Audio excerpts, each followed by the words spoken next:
Hello बच्चों, क्या हाल चाल। तो कैसे हो आप लोग। तो बच्चों यहाँ पे प्रश्न है हमारे पास, भारत के निर्वाचन आयोग पर संक्षिप्त टिप्पणी लिखे। यानी कि हमारे जो भारत के जो निर्वाचन आयोग है ना, उन पर एक आपको संक्षिप्त टिप्पणी लिखने के लिए बोल रहे हैं।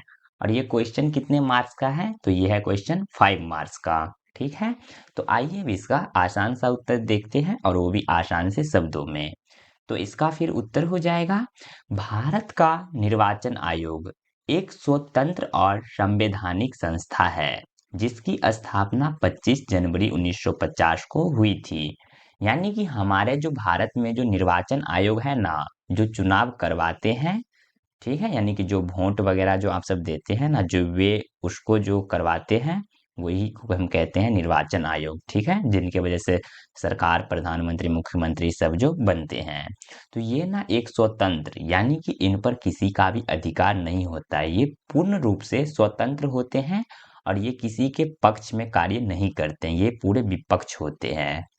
और संवैधानिक संस्था है, यानी कि ये संवैधानिक संस्था है। ठीक है, जिसकी स्थापना कब हुई थी, तो 25 जनवरी 1950 ईस्वी को। यानी कि भारत के निर्वाचन आयोग की स्थापना कब हुई, 25 जनवरी 1950 ईस्वी को। इसका मुख्य कार्य देश में स्वतंत्र, निष्पक्ष और शांतिपूर्ण चुनाव करवाना है। यानी कि भारत निर्वाचन आयोग का अगर मुख्य कार्य देखा जाए ना, तो वे हमारे देश, जैसे कि हमारे भारत देश है, उसमें स्वतंत्र, निष्पक्ष और शांतिपूर्ण चुनाव कराना है। यानी कि हमारे देश में जो भी चुनाव हो, वे पूरे स्वतंत्र रूप से हो, किसी के पक्ष में नहीं हो, वे निष्पक्ष हो, और उसमें लड़ाई झगड़ा झाटी ना हो, वे पूरे शांतिपूर्ण से चुनाव हो जाए। यही कराना इनका मुख्य कार्य है, मुख्य उद्देश्य है। यह लोकसभा, राज्यसभा, विधानसभा, राष्ट्रपति और उपराष्ट्रपति के चुनावों का संचालन करता है। यानी कि इसके साथ साथ भारत के निर्वाचन आयोग जो होते हैं, ये लोकसभा, राज्यसभा, विधानसभा, राष्ट्रपति और उपराष्ट्रपति जो होते हैं ना, इन सभी के चुनावों का संचालन करते हैं, यानी कि इन सभी में चुनाव करवाते हैं। ठीक है, अब हम नेक्स्ट स्लाइड देखते हैं। तो निर्वाचन आयोग में एक मुख्य निर्वाचन आयुक्त और अन्य निर्वाचन आयुक्त होते हैं। यानी कि निर्वाचन आयोग जो होते हैं ना, उसमें एक मुख्य निर्वाचन आयुक्त होते हैं, और इसके साथ साथ अन्य निर्वाचन आयुक्त भी होते हैं। ठीक है, आयोग चुनाव कार्यक्रम घोषित करता है। यानी कि निर्वाचन आयोग जो होता है, वही चुनाव कार्यक्रम को घोषित करता है कि कब चुनाव होगा, किस डेट को होगा, ये सभी।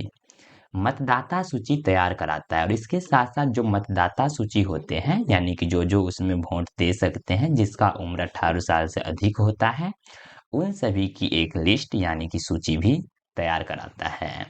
आदर्श आचार संहिता लागू करता है, और इसके साथ साथ आदर्श आचार संहिता जो होता है, उसको भी लागू करता है। इनके तहत ना बहुत सारे नियमों पे रोक भी लगाया जाता है, और बहुत नए नए नियमों का पालन भी कराया जाता है आचार संहिता में। और राजनीतिक दलों को मान्यता देता है, और इसके साथ साथ जो भी राजनीतिक दल होते हैं, उन सभी को मान्यता देते हैं। ठीक है, इस प्रकार निर्वाचन आयोग लोकतंत्र की रक्षा करता है और जनता के विश्वास को मजबूत बनाता है।